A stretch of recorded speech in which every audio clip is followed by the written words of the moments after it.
مرنے کے بعد دوبارہ اٹھنا بھی ہے۔ مسلمانوں کا یہ جو عقیدہ ہے، مرنے کے بعد دوبارہ اٹھنا بھی ہے اور اپنی پوری زندگی کا حساب بھی دینا ہے۔ فَمَن يَعْمَلْ مِثْقَالَ ذَرَّةٍ خَيْرًا يَرَهُ وَمَن يَعْمَلْ مِثْقَالَ ذَرَّةٍ شَرًّا يَرَهُ۔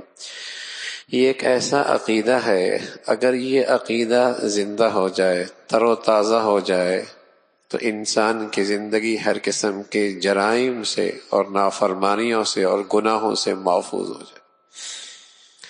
اس لیے کہ کہیں کیمرے کی آنکھ نہ دیکھتی ہو، قانون کی رسائی نہ ہو، انسانوں کی نظریں نہ پہنچتی ہوں، لیکن اسے یہ عقیدہ ہے کہ اس کا حساب چکانا ہوگا، اس کا حساب چکانا ہوگا، تو خلوتوں اور تنہائیوں کے اندر بھی وہ محفوظ ہے۔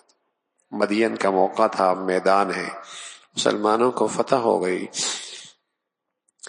فتح ہونے کے بعد لوگ مال غنیمت اکٹھی کرنے لگے۔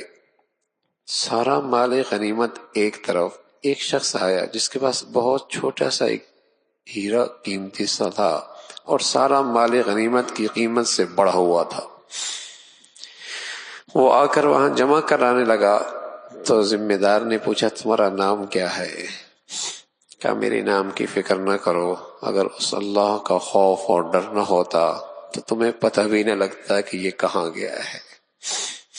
یہ جو ایک دیانت ہے اور یہ ایک جو سچائی ہے، یہ عقیدہ ہے، یہ ایک عقیدہ ہے کہ ہزار پردوں کے اندر بھی چھپا ہے، لیکن جرم سے رک جاتا ہے، اللہ دیکھ رہا ہے، حساب دینا ہے۔